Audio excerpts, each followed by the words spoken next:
19 Februari 2022 bertempat di Kampung Cidura, Desa Tenjolaya, Kecamatan Pasir Jambu, Kabupaten Bandung. Kegiatan ini terselenggara atas kerjasama antara Program Studi Farmasi Fakultas MIPA Universitas Islam Bandung, LPPN Universitas Islam Bandung, dan komunitas atau kelompok tani Maria serta pemerintahan daerah setempat Kampung Cidura, Desa Tenjolaya, Kabupaten Bandung. Semoga acara kita hari ini diberikan kelancaran dan berkahi oleh Allah Subhanahu wa taala. Sebelumnya perkenalkan, di sini saya Taufik Muhammad Fakih, saya dari Unisba, Farmasi FMIPA Unisba. Maksud kedatangan kami ke sini adalah ingin melaksanakan kegiatan PKM. Jadi kegiatan PKM ini memang kami laksanakan secara rutin setiap tahun, yang kebetulan saat ini yang menjadi mitranya adalah Fatia sebagai Ketua Kelompok Tani Malaya. Nah, di sini kenapa kami memilih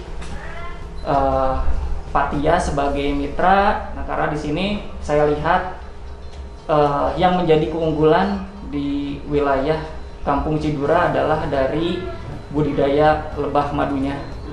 Lebah madu, jadi saya memilih kampung ini untuk menjadi mitra.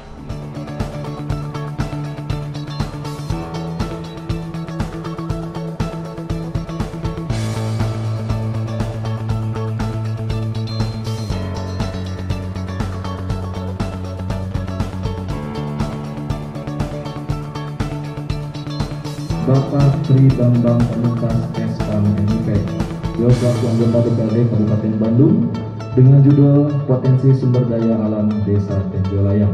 Pada beliau kami persilakan. Assalamualaikum warahmatullahi wabarakatuh. Alhamdulillahirabbil alamin wa bihi nasta'in wa ala umri dunya wa ala alihi washabihi ajmain. Amma ba'du, asyhadu an la ilaha illallah wa asyhadu anna muhammadar rasulullah.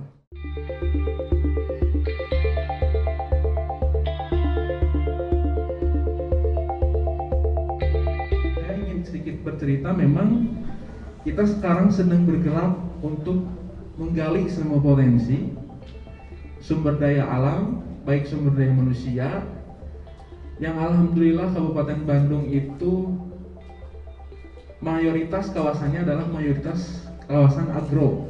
Kami di lembaga pemerintahan daerah selalu memberikan kesempatan, selalu memberikan fasilitasi bagi semua komponen, baik dari perguruan tinggi, dari lembaga swadaya masyarakat maupun organisasi-organisasi swasta yang ingin menggali potensi yang ada di Kabupaten Bandung, Pak.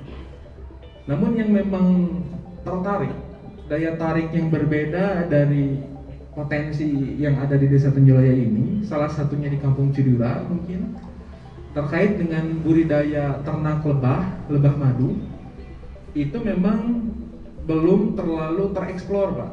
Potensinya itu sudah ada dari dulu. Mungkin siapa yang tidak mengenal lebah, siapa yang tidak mengenal madu, itu merupakan suatu potensi sumber daya alam yang memang hampir secara umum ada di setiap daerah.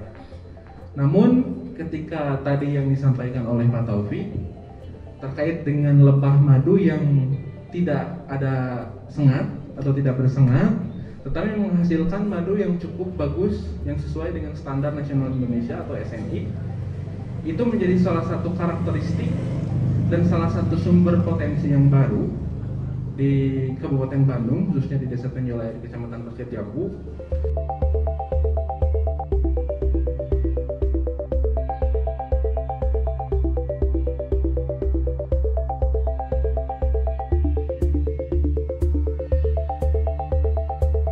Kita berjalan dari 3 landasan. Pertama, people, planet, profit. Atau napi people di manusiana gitu. Kedua, tentu lingkunganna gitu. Maka tilu tentu keuntungan gitu sebagai bahan bakar supados usaha orang teras majeng gitu. Untuk saukur produkses. Kumaha di orangna di manusiana tentu gitu.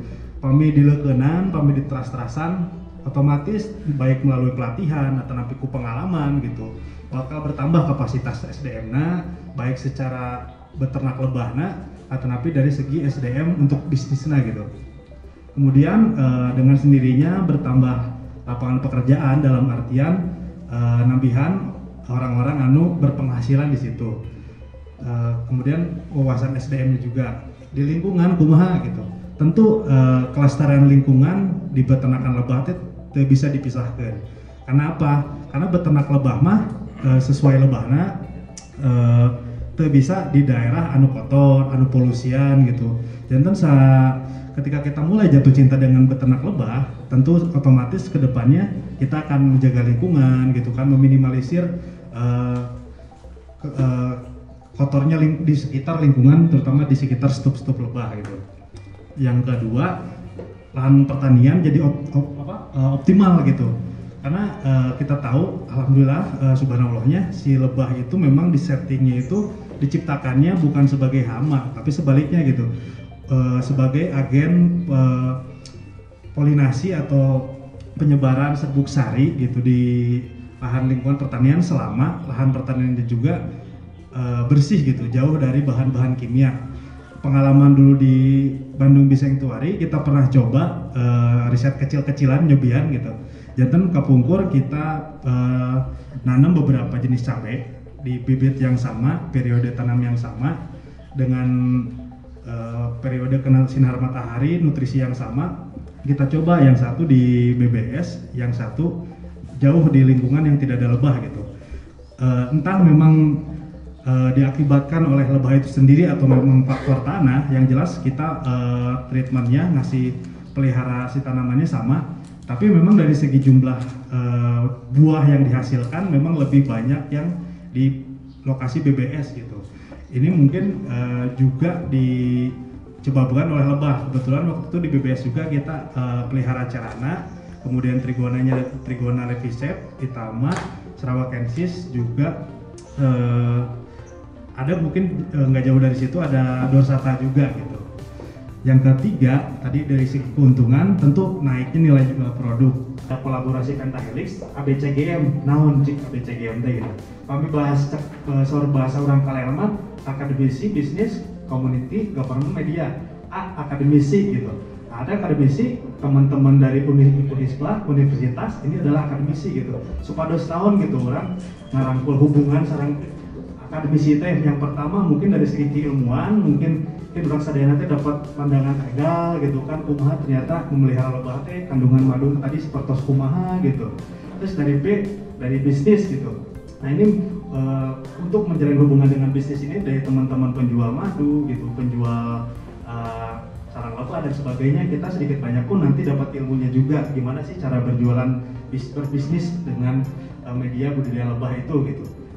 Komunitas biasanya ini dijalin hubungan dengan komunitas ini seperti komunitas pencinta lingkungan, kelompok tani sekalipun gitu, di sini sebagai tuan rumah adalah sebagai perwakilan dari komunitas, government gitu. Tentu government ini juga cukup vital, kayak dari dinas-dinas Kabupaten Bandung, dari Pak Tri juga yang mungkin ada di lingkungan pemerintah sebagai pengawas. Jadi tergerak gitu. Yang terakhir adalah media gitu. Nah, ketika kita berbicara ingin memunculkan kelompok tani di Desa Tenjolaya ini sebagai nanti mungkin mudah-mudahan sebagai ikon baru di Kabupaten Bandung, tentu kita juga nanti butuh peran teman-teman media gitu. Nah, saya kira dengan kolaborasi ABCGM ini, ketika kita dijalin, mudah-mudahan dipetakan dari awal ini akan memunculkan sebuah kegiatan budidaya lebah di Tenjolaya yang berkelanjutan. Kemudian nomor 5, menarik minat orang pada agribisnis gitu. Dan biasanya ada orang mah ketika ingin berbisnis teh kudu kacontohan laku sanes gitu. Jadi paminu sanesna tos majeng katingali ya gitu dari segi ekonomi atau tapi dari segi resep gitu produknya pasti insya Allah sanes ngiringan gitu. Alhamdulillah ketika sekarang dipusatkan di RW 20 di satu RW ini kita optimalkan, maksimalkan sampai memperlihatkan buah hasilnya gitu. Mungkin di RW sanes gitu pada tertarik muncul sendiri, dengan sendirinya akan memperkuat harapan kita untuk beternak lebah ini di Kabupaten Bandung, di Tenjolaya khususnya Pasir Jambu terlihat gitu. Kemudian nomor 4, simpul pelebahan di Kabupaten Bandung gitu. Nah, Kabupaten Bandung yang memang tadi dari Pak Tri memang hampir semua agrikultur, bergunung-gunung, pertaniannya luar biasa, iklimnya luar biasa. Ketika nanti kita munculkan di situ sebagai kegiatan lebah, sebagai yang tadinya berenang mubah atau napi kegiatan biasa, kian di kegiatan agrikultur di wilayah lain, tapi di Ciwidey, tapi wilayah lain, jadi naik tingkat gitu semacam sehingga sunnah gitu, sehingga kami bercocok tanam ditambah dengan lebah mengurangi unsur kimia sehingga langsung kampung saya gitu.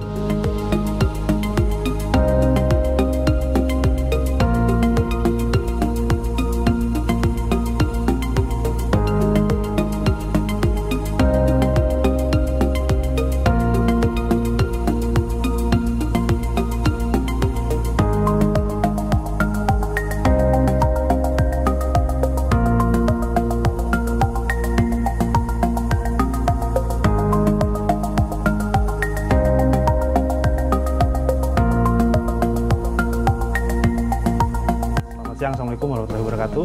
Ya, jadi di Desa Tenjolaya ini, Kecamatan Pasir Jambu, saya menemukan sebuah desa kampung juga yang luar biasa. Jadi satu desa ini potensi untuk memelihara lebah, membudidayakan lebah jenis trigona cukup luas. Jadi membuka peluang juga di samping nilai ekonomi secara produk lebah dan madu, tapi juga menuju ke desa ekosistem pariwisata yang dapat menambah kehidupan ekonomi warganya. Gitu. Terima kasih. Alhamdulillah, orang Desa Tepang Dehi dengan sesi kedua, yaitu pemberian materi yang insya Allah akan disampaikan oleh Bapak Eri Sobari, Sarjana Pertanian. Beliau merupakan anggota inspirator lebah madu Indonesia. Kita kenalnya Dewel, Trigona, Klanceng, itu juga namanya, tapi banyak istilahnya. Nah ini yang sekarang lagi populer, yang sekarang lagi banyak dikembangkan, baik bisnisnya MLM, baik bisnisnya rumahan maupun PT ataupun yang individu. Nah, hari ini khususnya kita bekerja sama kelompok Malaya dengan Unisba. Ini kerjasama pengembangan di jenis Trigona. Jenis Trigona itu paling banyak di Indonesia, Pak Ibu. Kalau kita sering nemu di kebun, di bambu, itu suka ada. Di bambu tiba-tiba ada lubang hitam kecil. Bambu ini jadi tidak laku, disangkanya uter, bukan ulam, bukan, itu adalah lebah. Ada lagi di dalam batu-batu, ada lagi itu Trigona tanah, ada lagi beda. Nah, Trigona itu terbanyaknya ada di Indonesia, hampir 70% populasi Trigona di dunia, lebah klanceng di dunia adanya di Indonesia. Harga termahal madu di dunia, madunya jenisnya madu klanceng, madu tewel. Tapi Indonesia adalah mendatangkan madu terbanyak, luar biasa. Indonesia itu hebat. Ternaknya di Indonesia, tapi mendatangkannya paling banyak. Nah, bingung kita. Tapi sejak ditanya kemana masarinnya, nggak tahu pasar. Nah, ini potensi yang harus kita gali, ini yang harus kita kembangkan. Nah, sekarang kembali, ternyata perusahaan-perusahaan asing yang berada di belakang ini yang mereka yang mengelola. Kita sekarang contoh yang di depan itu adalah contohnya Trigona sarawakensis. Nanti kita coba kembangkan di sini. Ini alhamdulillah disupport dari pihak Unisba. Nanti silakan kita kembangkan, kita teliti, kita bantu seperti apa perkembangan si Apis sarawakensis ini, Trigona ini, klanceng ini, sehingga nanti punya nilai ekonomi. Benar nggak nih menguntungkan? Kita coba, Pak, kita buktikan. Jangan hanya cerita kan gitu. Selama ini kita punya cerita. Nah, terus nanti ketakutannya ini gimana nanti yang lola hanya bapak-bapak, apa ibu-ibu, atau anak-anak, atau remaja segala macam. Nah, kelebihan dari Trigona ini bisa dikelola dari mulai tahap anak-anak, katakanlah remaja, jangan anak-anak ya, remaja sampai dewasa. Jadi nggak ada batasan gender, mau laki-laki mau perempuan, mengembangkan lebah ini bisa. Di Vietnam itu kebanyakan ibu-ibu yang beternak lebah ini. Kalau melihat di Filipina, saya kebetulan punya saudara orang Filipina, dia cerita segala macam. Di Filipina itu remaja-remaja itu mengembangkan kembang ternak lebah Trigona. Jadi mereka dibeli bekalnya bukan dikasih uang, tapi suruh beternak. Gitu. Nah kalau di kita mah enggak. Gitu. Itu adalah dibakar, nemu juga dibuang. Nah kenapa? Karena nggak kenal, Pak. Disangkanya lalat, ulet, segala macam, karena kita nggak tahu yang mana hasilnya. Nah itu baru kita mengambil 4 jenis lebahnya, Ibu. Kita baru ada 4 jenis, jangan yang milih yang nyengat gitu. Kita bisa nggak sih tadi misalkan dengan sudah menentukan kita ternaknya adalah sarawakensis atau katakanlah Trigona tadi, bisa nggak di mana diternakannya? Nah Inilah kelebihannya trigona, Bapak Ibu. Trigona itu kelebihannya bisa diternakan di pekarangan rumah.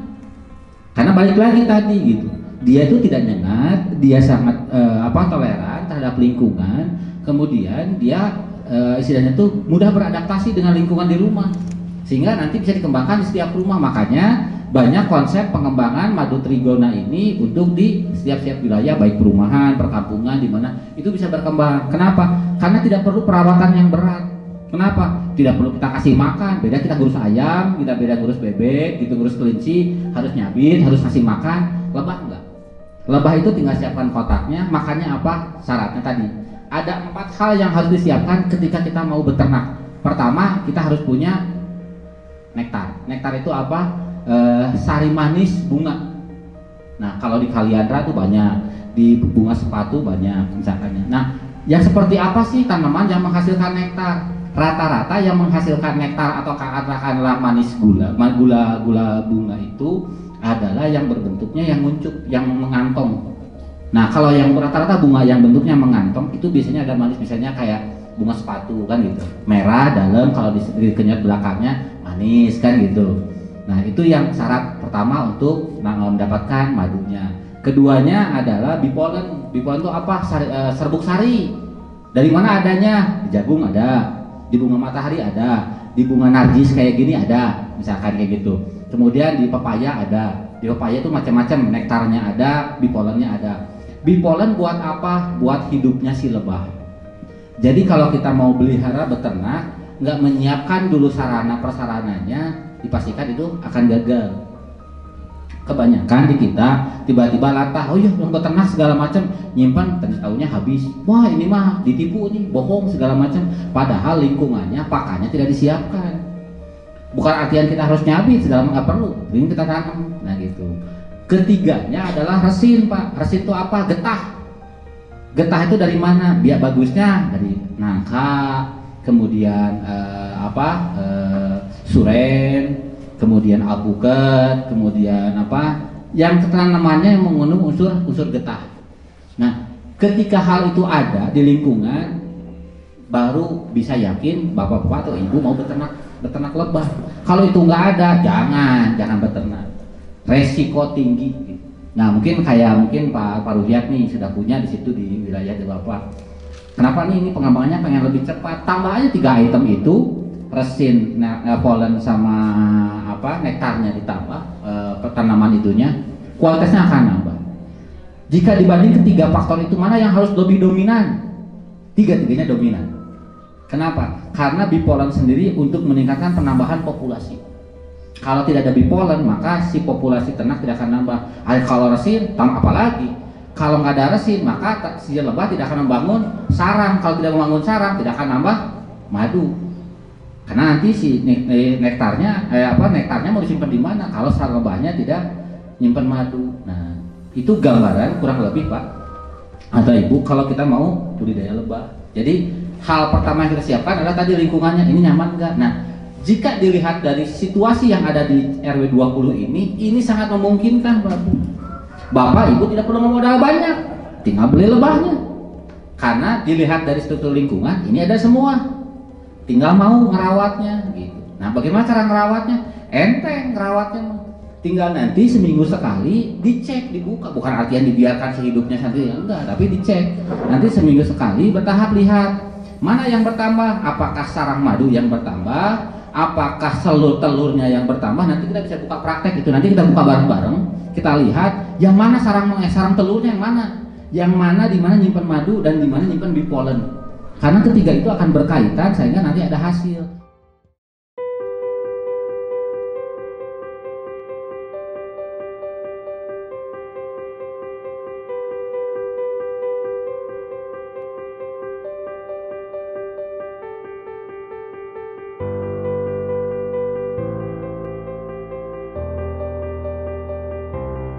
Malaya, Malaya.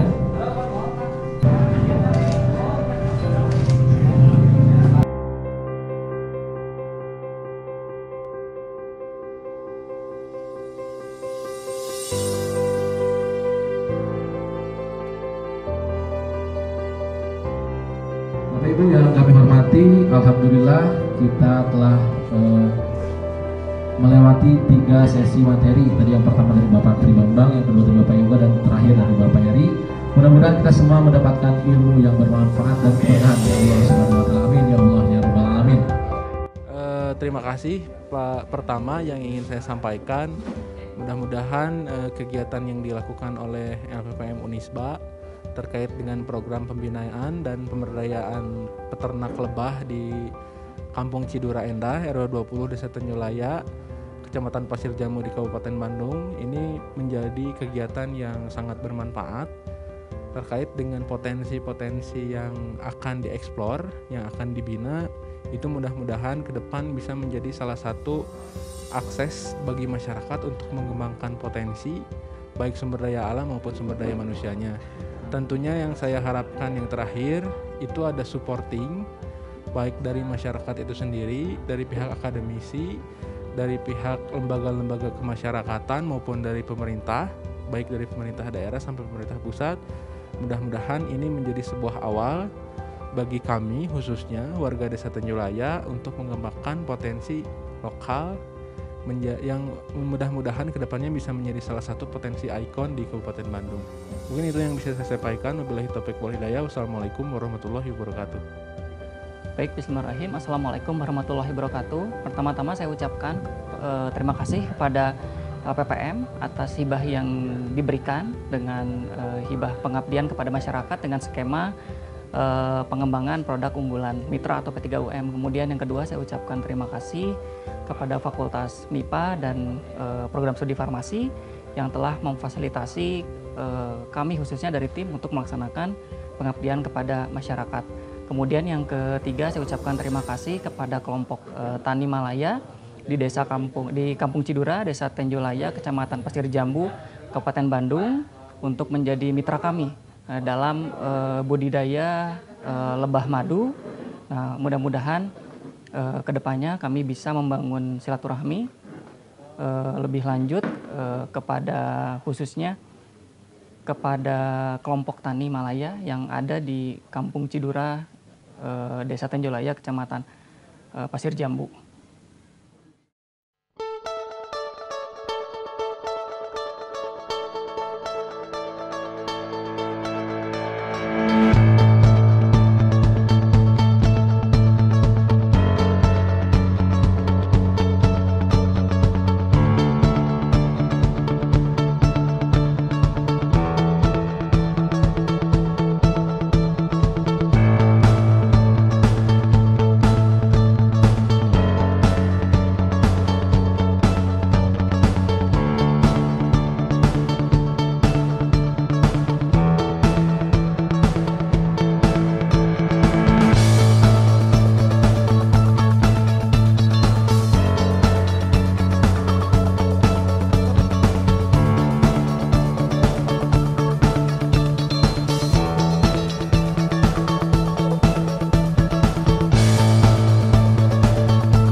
Aduh.